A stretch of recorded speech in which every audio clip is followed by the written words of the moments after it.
Okay, hi everyone. Welcome. So lovely to have you all along.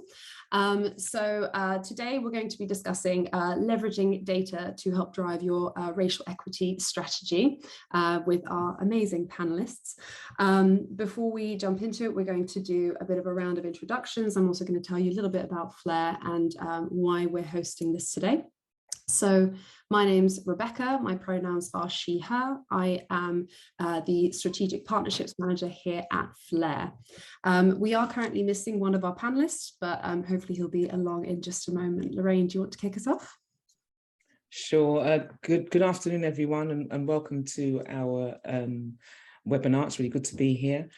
So I'm Lorraine Martins. I'm the Global Lead for Diversity, Inclusion and Equity at Flare, at Nichols.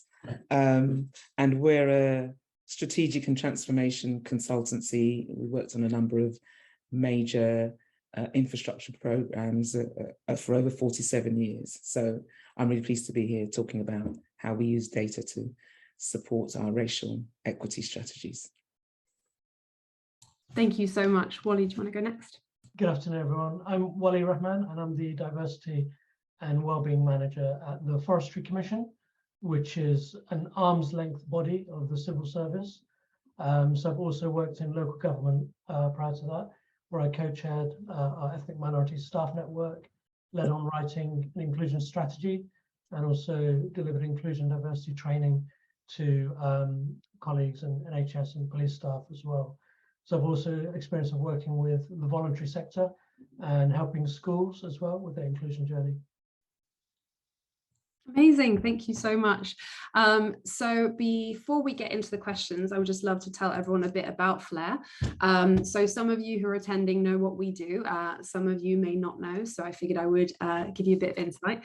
And the reason that we're leading this particular webinar is because we are a data tool that helps companies and schools measure and demonstrate their progress towards racial equity. So our mission at Flare is to create a world in which all ethnicities can thrive. So that is why we're leading on this conversation. We currently work with over 100 schools across the UK and Ireland, but we also work with companies such as EY, Hogan Lovells, NatWest, the Premier League and the NHS as well. So we have a lot of wonderful organisations that we work with, and of course Network Rail as well, which is how we met Lorraine.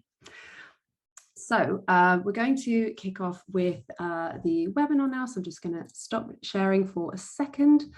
So to go into it a little bit, we are now going to just talk a little bit about kind of what we're here for. So obviously we know that data is absolutely vital for creating a successful racial equity strategy. So we believe that regularly collecting data and measuring progress towards racial equity really enables you to demonstrate improved performance. So that means that you can sustain the buy-in that you've secured from key stakeholders and employees more efficiently, which in turn then feeds into the organization's motivations to continue its journey towards racial equity. So we know why data is important, but we are also needing to look into the essential metrics that we are actually looking to measure when collecting this data and the sort of things that we need to bear in mind. So just to start off for everyone, are there any kind of key metrics that we really think we need to be considering when doing so, when kind of collecting this data? What are we wanting to start with here? So yeah, if I may just add to that. So when it comes to data, employers need to collect ethnicity data on their workforce to tailor and monitor their diversity strategy and to support an effective evidence-based HR strategy that will promote organizational performance. And in fact, the Harvard Business Review recently reported that organizations that do this, that collect this in-depth demographic data, are better equipped at creating inclusive cultures. So it's really important, just to mention that at the outset. And there'll be lots of different points throughout an employee's life cycle during which data will be collected, including when they first apply for a role, when they then start and submit their details to payroll, and through regular requests to update equality data and staff engagement surveys, and so on. So it's worth bearing that in mind. So there's going to be quantitative data and qualitative data. It's also important to measure the diversity of candidates that are applying for roles at your organization, and then the diversity of those being shortlisted. So each stage of the application process. So those applying, those being shortlisted, those being invited to interview, and then finally those being appointed. So this will help you to identify trends at each stage of that hiring process. And after that, you need to measure the diversity at each pay grade within the organization and look at career progression to make sure that there's proportionate representation at different levels within the organization. And finally, I would mention that it's also really important to look at staff turnover figures and relate that back to the demographic data to make sure that it is representative. So just an example, if a company employs 1,000 employees and 100 of those are ethnic minorities, so that of course equates to 10% of the organization being from an ethnic background. Now, if 20 of those ethnic minority staff members leave the organization, that means the attrition rate, which is the rate at which people leave the organization for ethnic minorities, is 20%. Now, suppose the overall attrition rate for all employees overall within the organization is only 10%. So having that data means that there's an issue there that we've identified, and then we can look at that and investigate that further. And the other thing to mention is that we mustn't forget the intersectionality of the data. So instead of just looking at ethnic minorities overall, or disabled people overall, we should look at sort of, when it comes to ethnicity, for example, look at what the data is telling us about ethnic minority women, for example, or ethnic minority men who are also disabled, perhaps, or gay as well. So obviously, when it comes to intersectionality, there's a lot of factors that we can consider. And sorry, the final, the most important metric, in my opinion, is what's focused on the employee experience. And going back to what I mentioned about the qualitative data, and this obviously tells us a lot more than numbers can do. So, and I'm talking about sort of employee engagement surveys, focus group meetings, feedback from equality and diversity training, staff network events, and so on, and also what the staff networks themselves are telling us. Brilliant. Thank you so much, Wally. That was very, very thorough. And I think that's very, very helpful as well, because it can be so difficult to know exactly where to start. I think, Lorraine, I know that there's a point you want to make on this. Before we go into that, I wanted to welcome Justin as well, who is our third panelist. Justin, would you mind just introducing yourself, and then we'll continue on with the question. Thanks, Becca, and apologies to Wally and Lorraine for being late. Technical difficulties was one of the things that I would say, and I would just like to say thank you to everyone in Flare for their patience and for their tech knowledge of maybe helping me get on here. Also as well, to all of the other attendees, I would like to say once again, I'm sorry. I still think this is going to be a really fruitful conversation. For those who don't know me, by the way, quickly, my name is Justin Placide. I am one of the co-chairs of the Civil Service Race Forum.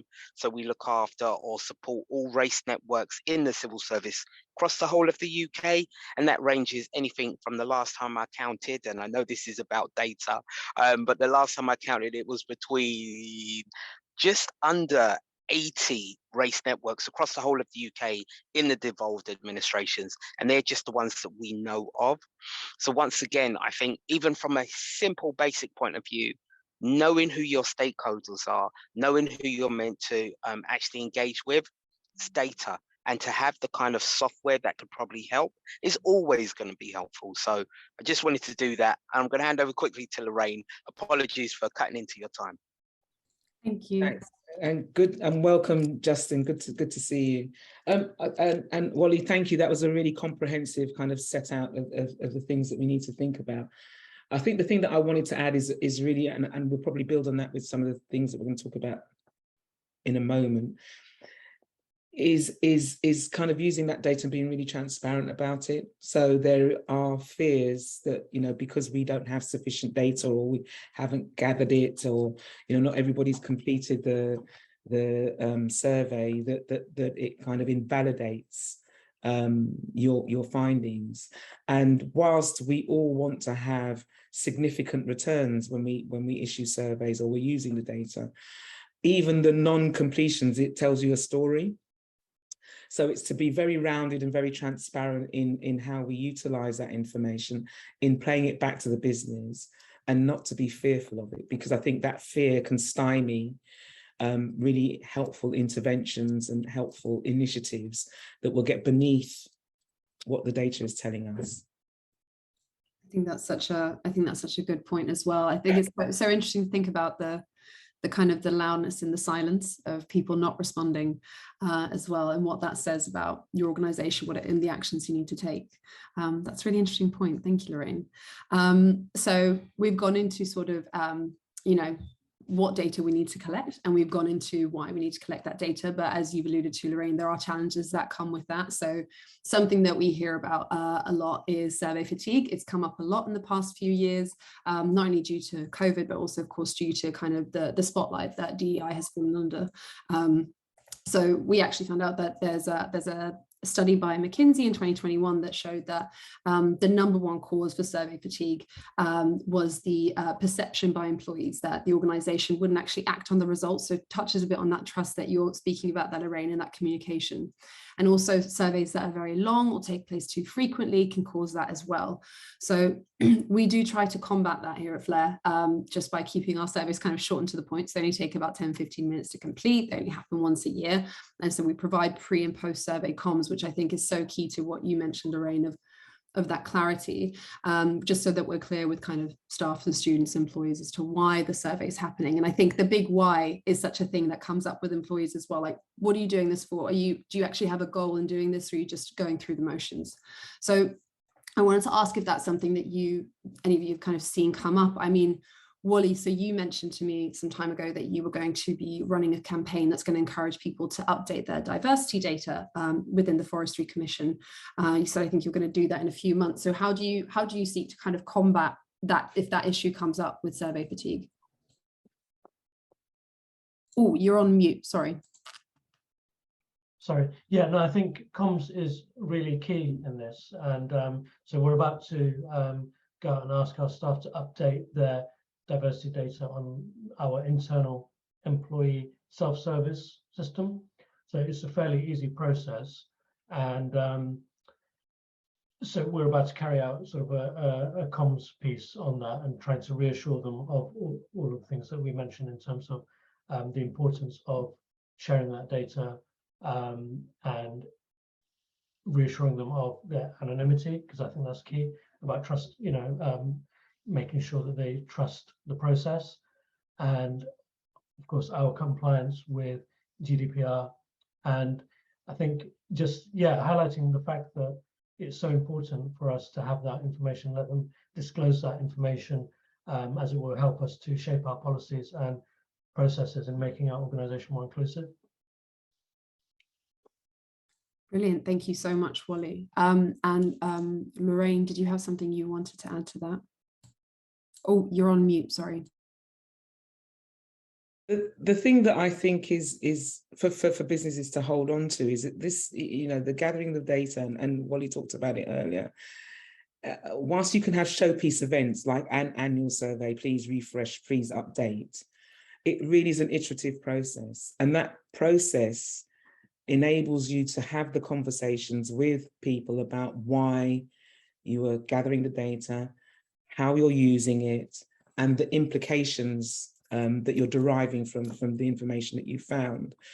So as a business leader, what you should avoid doing is using it as a show stopping. We've gathered the data and that's it. Actually, no, it's the beginning of, you know, telling the story about how you're doing on racial equity, or how you're doing on wider inclusion issues, and what else you needed to do to improve. So I think seeing this exercise as part of a series of exercises is really, really important. It's iterative. You have to repeat it. Wally talked about the different touch points that you have, and the more smart that you can be about it, making those touch points link up, the more that you get richer data to kind of analyze, and richer stories then to tell. And then you're better at analysis and sharing then the kind of outcomes of that analysis in a really transparent way. I think that's a really, really fair point. Justin, please go ahead. I think you're on mute. So mine was just probably a quick point with regards to actually even the basis of trying to get data sometimes from staff. I know that there is a hesitancy. We have that within our own department where the question is why? Why do you need it? And I think, like everyone else who's an employee, who's a person, you're always going to want to query why people have your personal data, and you should. And actually, especially now when we know that companies are actually making money off that data, even more so. But if the comms isn't right, and if the people delivering the comms aren't empathic, approachable, sensitive, then I think that the message regardlessly gets lost in translation. So there has to be an importance of why we need, or why an organization needs that data. There has to be an explanation of how that data will then be used or analyzed, as Lorraine's mentioned and what Wally's mentioned. And then I think it needs to have a really clear outcome. So once again, how is this going to benefit me? And it's really hard to make it a really sort of simple from a sort of selfish point, but most people that I know, when I've tried to engage them, are not worried about their colleague who sits next to them, are not worried about their line manager. They're worried about why an organization wants their own personal data. So there's something around also as well, trying to get that comms right and trying to be able to deliver it, and then trying to be able to give a really clear story of how that data is going to be used. And if it's going to be used to actually help, say, for example, with recruitment, then that story needs to be told. So I just wanted to add that. Thank you so much. That's really helpful. So I'm definitely hearing that there can be issues as well with kind of trust, real trust from employees, and feeling really comfortable. I mean, obviously, Justin, you've gone into it a little bit, but do you have kind of anything else that you can add in terms of like how we can really build that trust in other ways? So I think the other ways that you can build the trust is usually, like anything else, maybe having some sort of example or a kind of case study, and whether that might be, for example, another organization that is more known or something like that, so people can actually go, oh, okay, I saw company X, which has got really good outward sort of approach, or really good organization. I can see why they see that data is like valuable and how it's going to benefit. I think the other way of trying to build trust, though, is, and this is a little bit different, but I think maybe at that analytical stage, and that's a bit difficult because, of course, then people are going to see other people's data. So I don't mean from that point of view, but maybe after you redact the relevant names and stuff like that, actually showing people why we need this data and how it's going to benefit. So I'll go back to Wally's point with regards to how an organization can actually go, right, then fine, if we're looking at ensuring that D&I is going throughout the whole of the company, and for example, you may have a really small percentage of employees who have a visible or invisible disability, or we have maybe from a gender aspect, we don't actually have a number of women senior leaders. How do we look at that data to ensure that not only are we looking at the, okay, this is what we haven't got, but also as well looking at the data. So for example, about that recruitment, well, what's the process? How are we ensuring that we're recruiting these roles at the right targets? And then also as well, when they are applying, what's the attrition rate through them applying and getting through successfully to interview stage, or actually from interview stage into successfully getting the job? Because I think once we have an understanding of that data, then actually that might help improve. So it may improve how we recruit in future. It may improve the journey of someone. And to me, the ultimate goal is trying to improve the employees for the employer. And if data can help do that, which a number of us probably the attendees, I see there's around 97 attendees, they probably understand that it is valuable, but maybe not all of the other sort of like teams within an organization may not have that same value. Really good points. Thank you so much, Justin. And I think, Wally, you and I, some time ago, we discussed kind of that trust as well. Did you have anything you wanted to add there? Oh, you're on mute, Wally, sorry. Sorry. Yeah, no, I agree with everything Justin mentioned, and I think it needs genuine buy-in when it comes to equality and inclusion, and we need to, again, live by our values, and the culture of an organization will kind of determine this as well, and employees will pick that up. So we shouldn't just collect data for the sake of it, and also if we're not going to do anything about it, or we're not prepared to accept or acknowledge what comes out of it. So I think that's also key, and that goes, whether it's positive or negative, because sometimes organizations, they get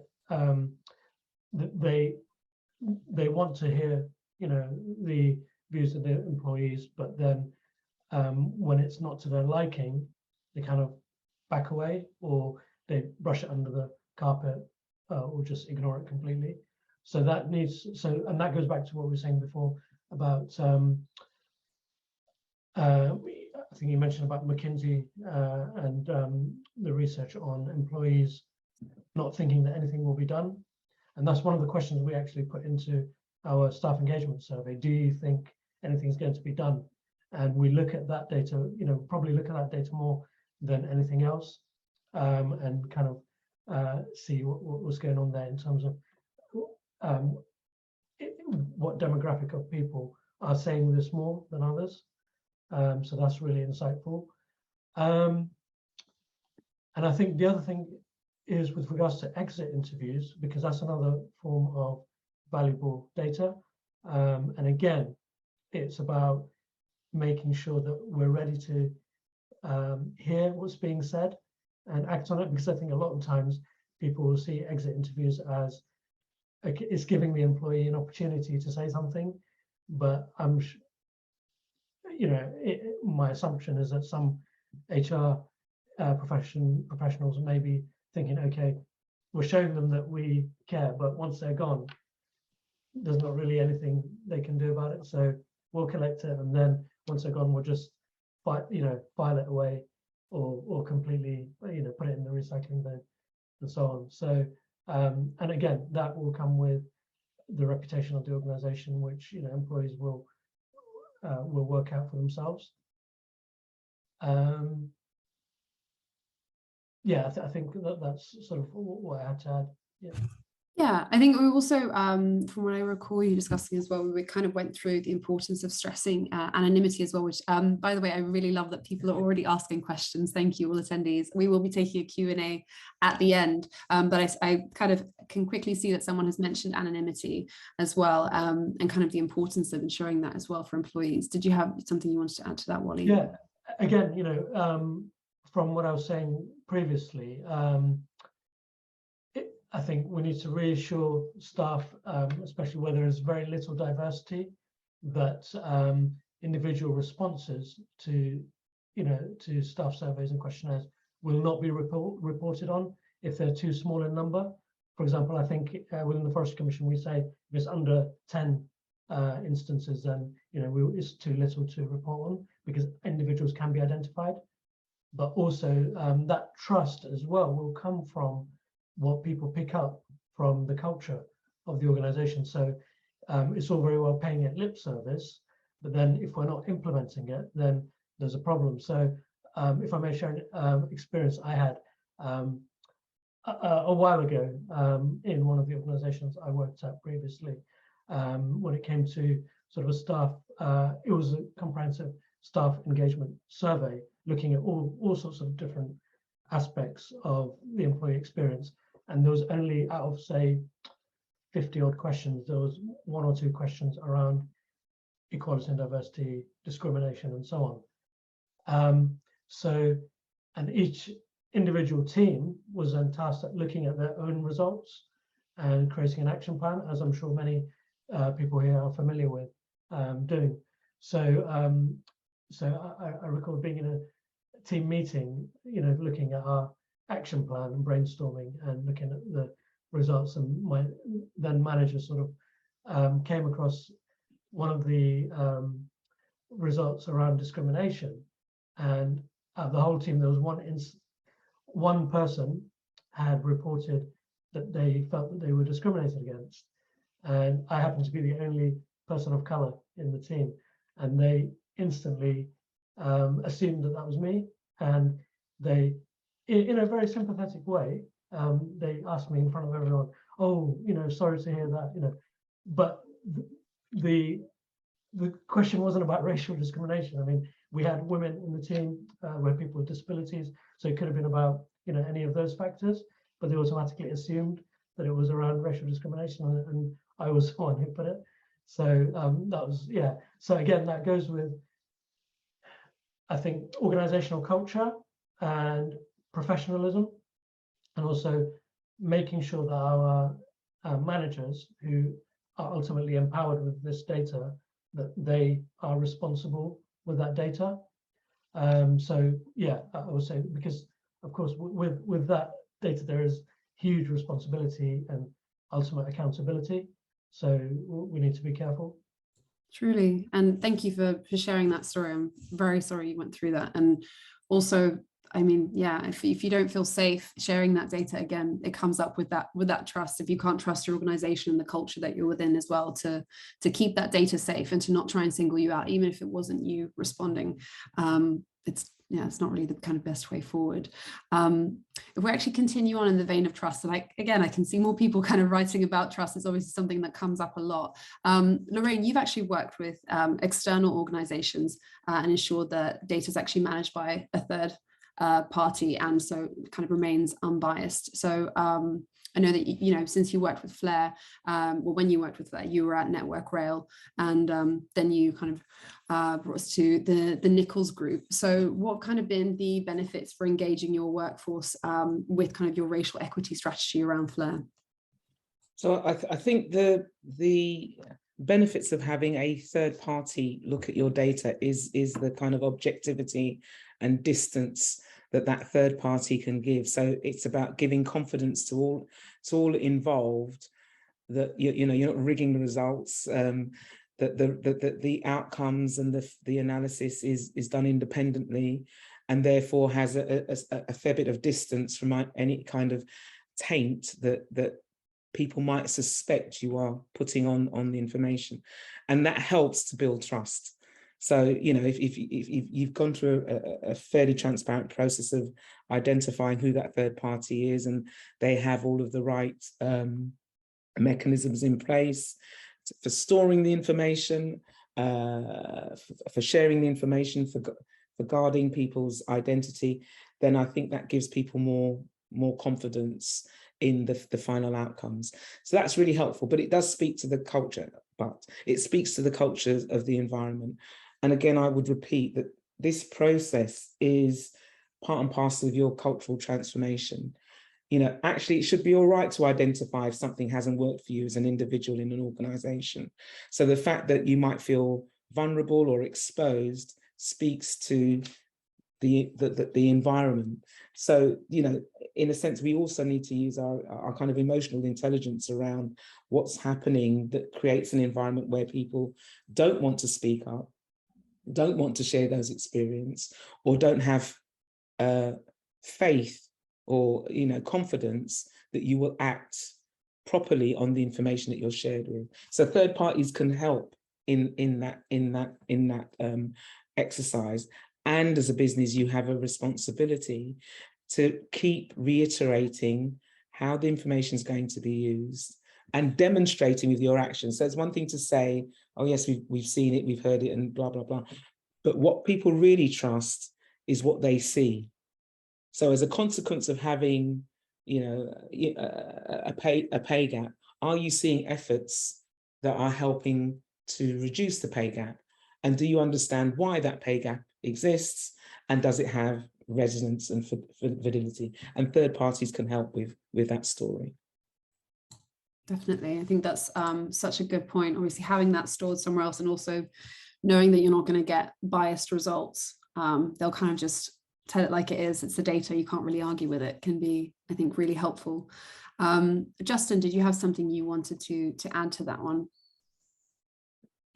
Just quickly, so it's a little bit difficult because for me, I think that there's just going to be mistrust anyway.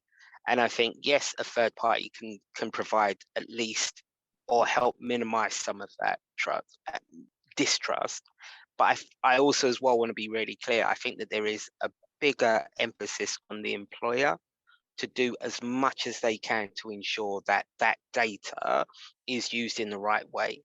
So I totally understand Lorraine's point. So I would look at that as, in my sort of situation, I'd probably look at that in, if we were to do a survey, and I know you talked about the McKinsey survey stuff, but if you was to do a survey, so we do something called a people survey, and I think if it highlighted in that question that actually, as an employee, I didn't trust my manager, I didn't trust senior leadership to actually follow through with actions, and I was a HR department, I would be using that data to then justify, actually, we do need to bring in a third party to come and help.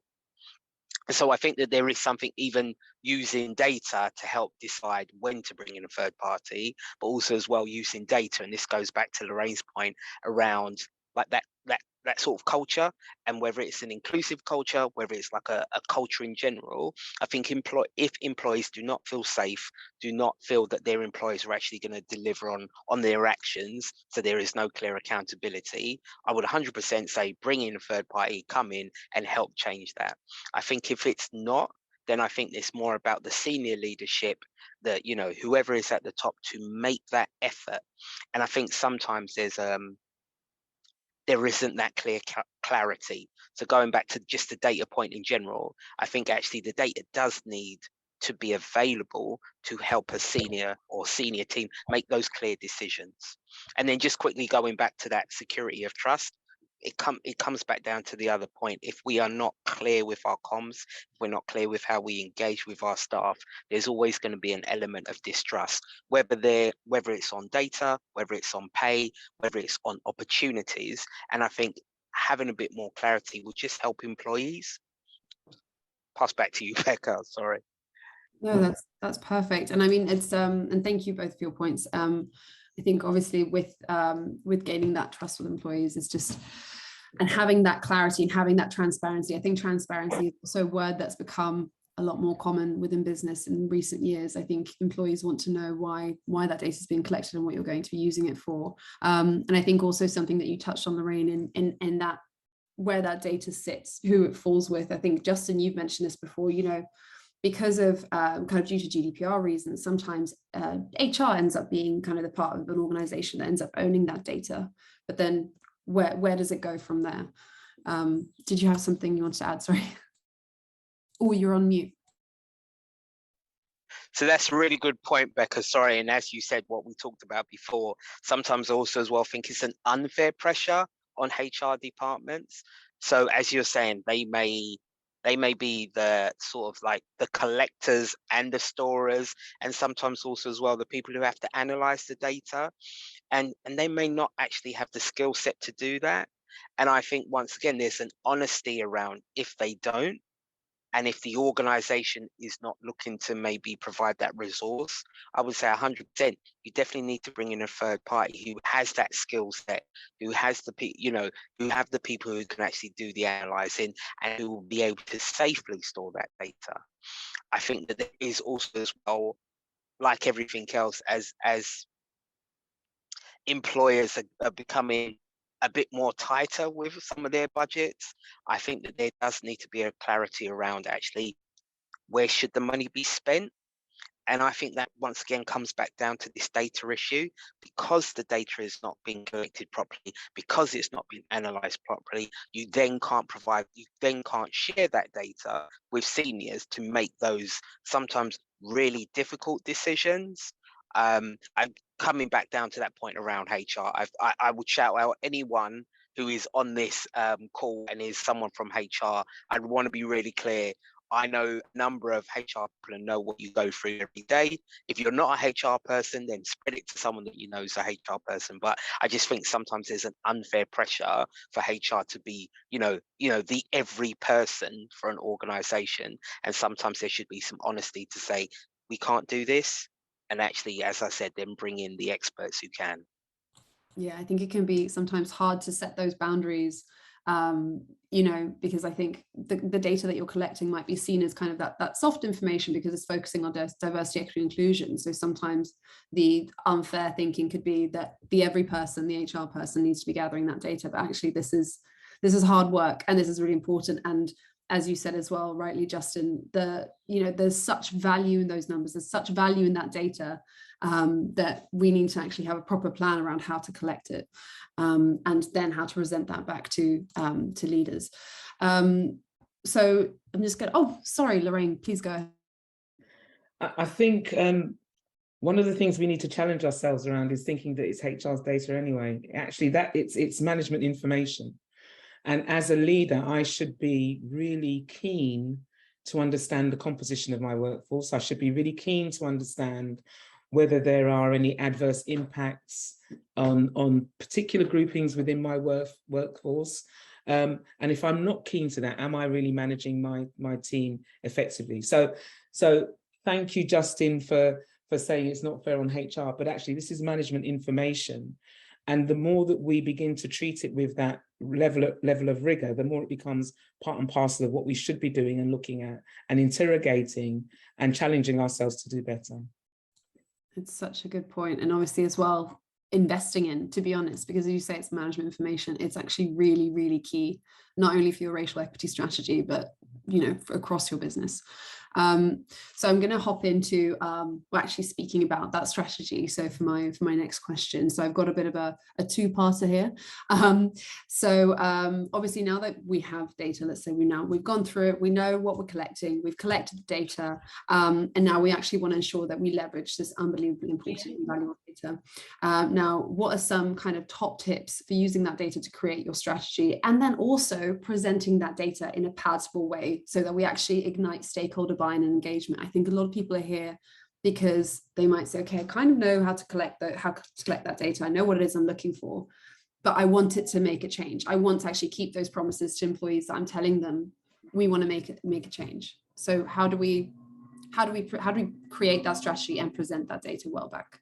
Does anyone want to start? Justin, please go ahead. So if that's okay with everyone, I'm going to use an example that Wally mentioned around the sort of exit interview data. So we would be looking at that from a retention point. So if, say, we focus on D&I or ethnic minorities, so if we're looking at some exit interviews and you've noticed that you've got a large percentage of people from an ethnic minority background or from another one of the protected characteristics who seem to be leaving the organization, then straight away that data can be used to actually look at, well, one, really clearly, why are they leaving? Is it through a lack of opportunity? Is it through some sort of bullying, harassment and discrimination? Is it through, some form of racism, sexism, whatever the isms are? And if you as a manager, as a senior leader are trying to change that culture, and it could be a toxic culture, which may come from the data, then that then forms into hopefully a strategy of actually, well, how do we change that? How do we change the culture if the culture is not working? Whether it's the fact that they're not as inclusive, whether the fact that there are not the same opportunities, whether the fact that there's a lack of representation. Whatever point that you can take that data from the amount of people who are leaving. And once again, whether it's protected characteristic, whether it's non-protected characteristic, and then start working on, all right, then fine, how do we use that data to make some really key decisions?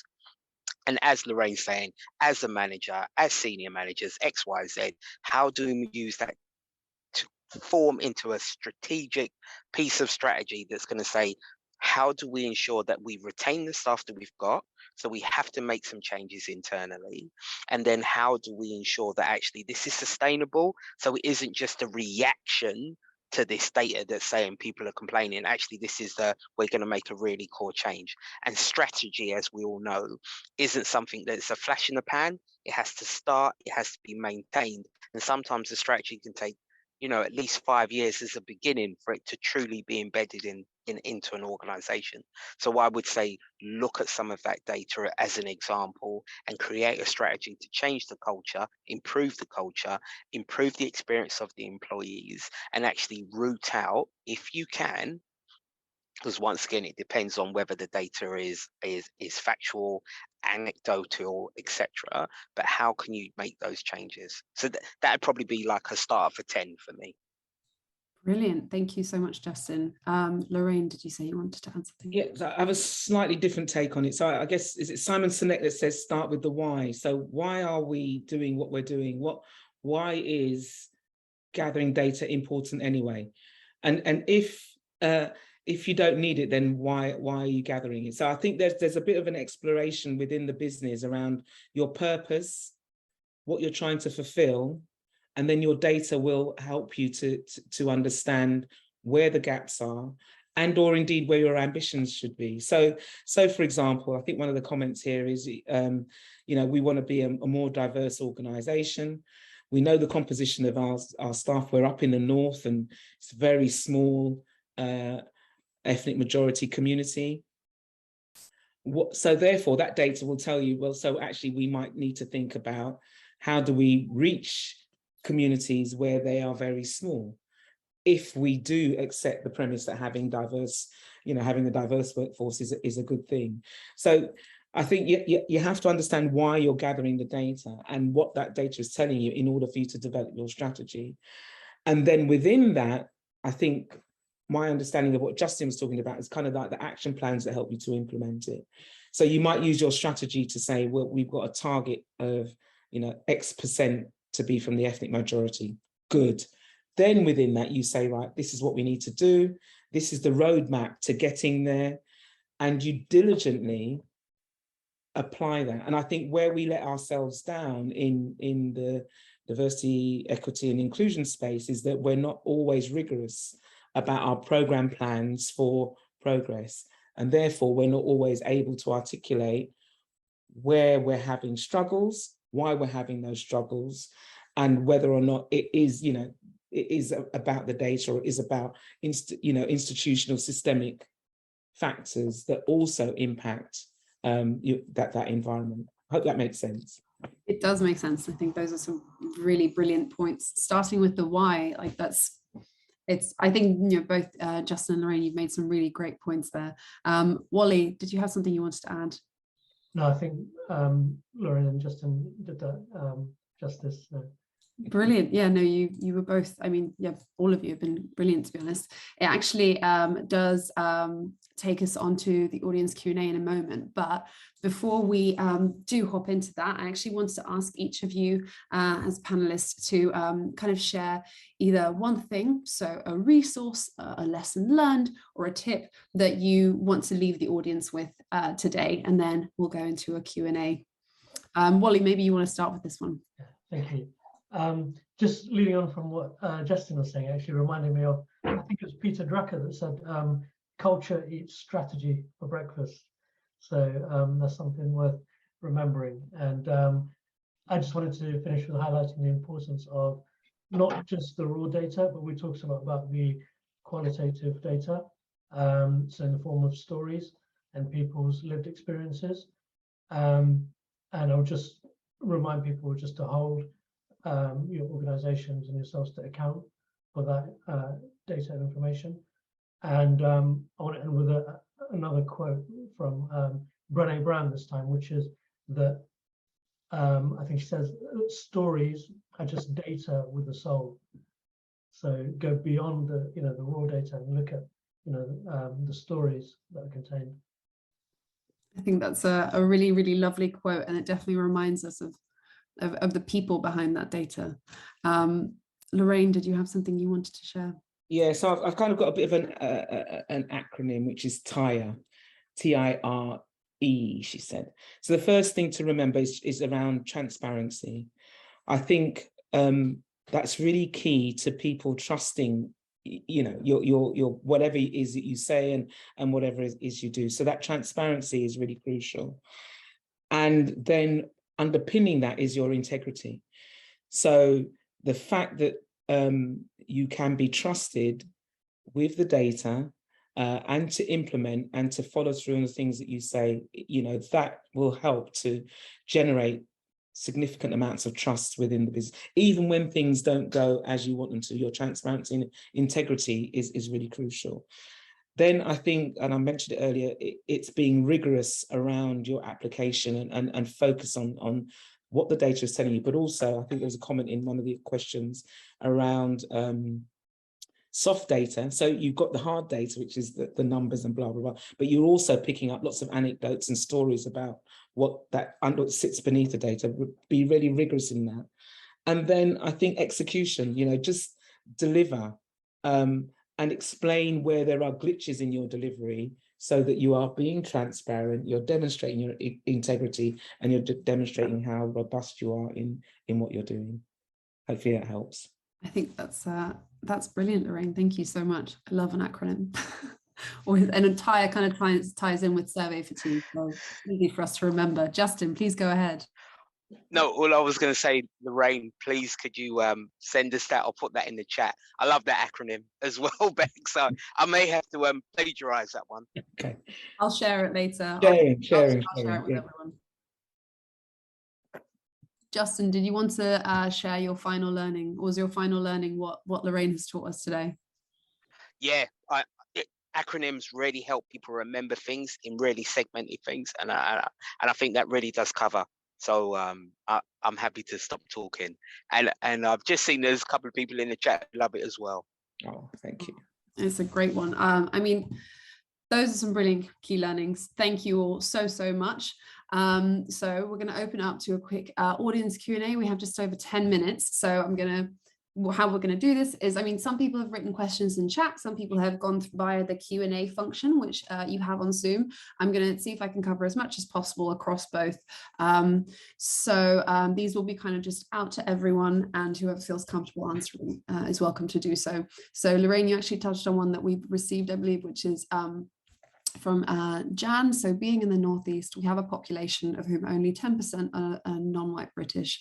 This can cause us problems with percentages, because if 20 people apply and we shortlist 5, we may not shortlist anyone who is not white, because it may be that 0 to 2 people apply who are not white, and those 2 are not in the top 5. Can we therefore extend the shortlist to 7 to deliberately include the 2 non-white people? So I guess it's kind of looking to extend your shortlist to try and ensure that you're including everyone. Yeah, so I'm not sure I fully understand the question, because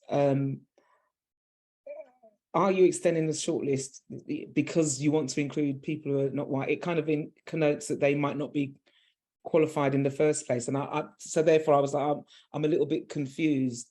So my guidance would be you shortlist the people that meet the criteria. I'm not sure why you would have numbers around that, but you would want to make sure that whoever is shortlisted, they meet the criteria. And I would veer against including people because they are from an ethnic majority background. I think that therein lies some challenges, and particularly legal challenges, unless it's a genuine qualification. So I'm not sure I'm answering the question, because I'm not sure I fully understood it. So Jan, if you want to send me a direct message, then we can have a conversation about it. I think from how I've understood it, I believe you've answered it as well. So I'll continue on. Thank you, Lorraine. So someone anonymous has written, looking at improving our data and conscious of getting comms right to improve response rates. Have you got any good templates that could be shared just as a starting point, so that we could go to our staff and get up-to-date data and better response rates?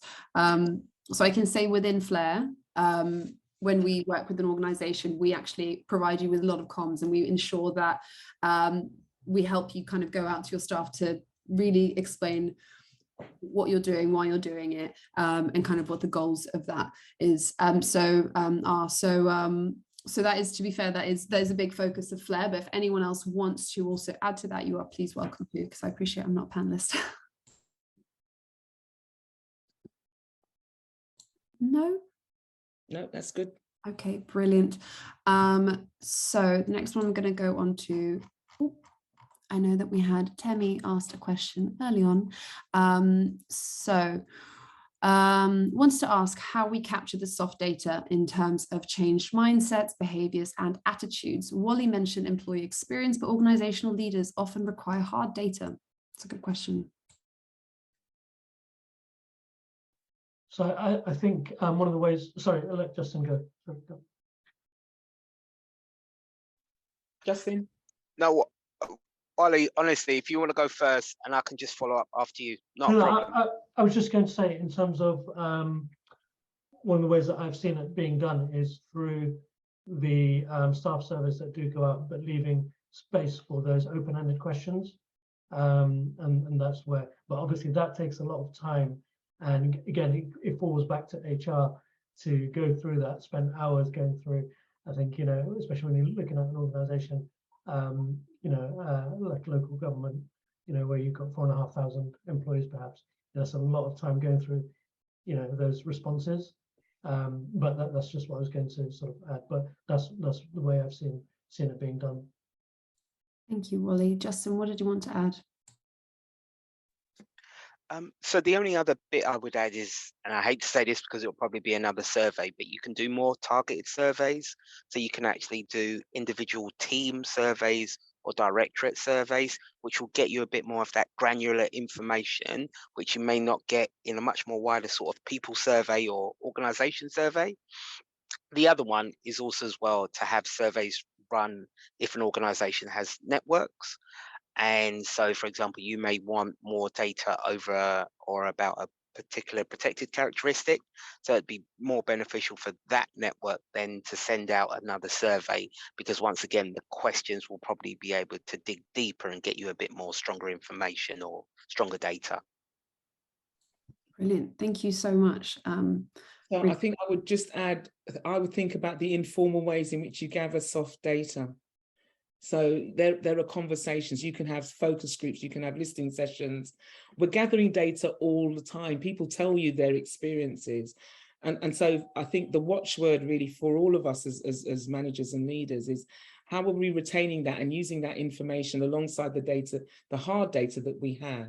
So when someone says to you, oh, I don't think I was treated appropriately, does that register with you, and do you do something with that information? So it's not just about surveys, it's our interaction with each other, it's understanding and talking with people and having listening sessions where you encourage people to speak, and that gives you the soft, you know, information that is helpful. Brilliant. Thank you, Rain. Those are all really good points. And I completely see that. Of course, yeah, we are gathering data all the time without even thinking about it. And we definitely shouldn't discount the importance of someone just sharing with us, even if that is just in a conversation. Faisal wrote a question about encouraging staff to fill out personal information and data regarding trust. However, I think we have covered that since in the questions that we had. Emily, however, asked a question regarding how do you balance data collection during recruitment with the Qualities Act, which I believe makes it against the law to ask people questions about protected characteristics during the recruitment process. Do you hide it anonymously and hide it from hiring managers? Does anyone know the answer to this one? So it's a really lovely language, hiding. And I'm the person that is you know, championing transparency. So you can collect the data and you can separate it out. And so that's the rigor that you have. So you can get it at the point of people submitting their application, making sure that the applicants and candidates know that it's kept separately, and therefore you can analyze it separately. And then you do a similar thing at each stage of the process. So it's keeping it separate, not hiding it. Some people have, they call it blind assessments, and so they can't see the data. So, you might want to use that avenue, but some people also say that kind of hides, people, we're intelligent human beings and we can circumnavigate all forms of process if we want to. So I think it's about gathering it, being really transparent and keeping it separate, so it isn't forming part of the decision-making process. And can I just add in terms of, from what I understand, when people apply, the quality monitoring survey that they get sent from many organizations, that's they always stress that that's voluntary and it's anonymous, so it can't be linked to the application. And the second thing, just following on from what Lorraine mentioned about blind recruitment, so we're fortunate enough within the civil service to have that system where the hiring manager does not see a person's name, date of birth, and especially not their demographic data, which is not linked as well. That's really helpful. I know it's obviously you want to make sure that we're as unbiased as possible when we are recruiting, and it looks like that's something that comes up for a lot of people, and how to kind of recruit in a fair way. So this one actually goes into what we talked about a little bit earlier. So someone asked, how do you convince your organization or HR departments that more meaningful and easily found data is needed, and that utilizing a third-party company to work with an organization to gain this information is useful?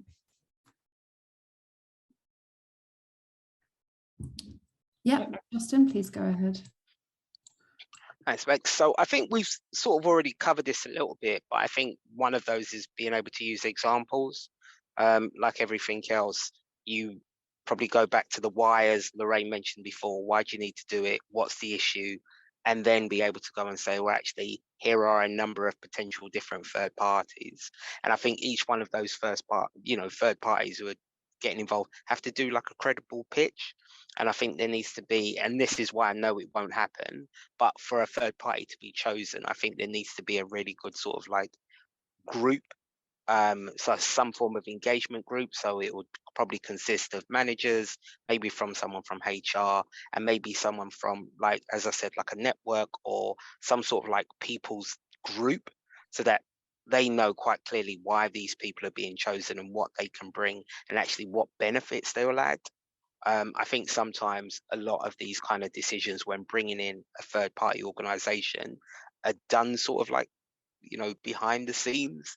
And then all of a sudden it's like, yes, we're going to introduce you to X and we want you to engage with them. And most people will be quite hesitant because they weren't involved in the actual like choosing process of that organization. And once again, it depends on the size of the organization, if they could probably have that kind of group. But I would say that's a good start for 10. I think that's a really helpful point, obviously, because you might have gone through the entire vetting process and then you realize actually that when you present that onto someone, like they had no idea any of this was happening, and you're just kind of giving them the end of the story. So I think that's a really good point, kind of ensuring that you're including all important parties in that. Sorry, I'm trying to see everyone's messages here. We've got someone, Alison, who's written, when working with organizations, do you analyze factors of structural discrimination, and you have the indicators to do this? The emphasis moves away from the employees and brings it toward the leadership and the culture with it, which they create. Do we have anything that we want to kind of add to that question, or any answer in particular? So kind of, do you analyze the factors of structural discrimination and the indicators to do this?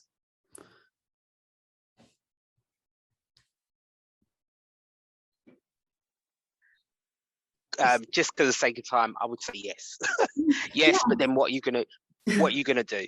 There is something around. Really, at the end of the day, you can do all of the analysis, you can have the data, you can have the soft data, but you need to have that senior leaders to ensure that things get done, and then you need to be able to communicate that to people to ensure that they can see why things are getting done, and hopefully in a positive way. That is really, really helpful. Thank you so much. Yeah, no, obviously, I mean, yes, we do want to analyze kind of everything there. Trying to see if I've missed anything else there, but I think that does wrap it up for us. So just want to say a really huge thank you to all you attendees, everyone who's asked questions, even those of you who haven't, people who've shared in the comments. We always love reading them.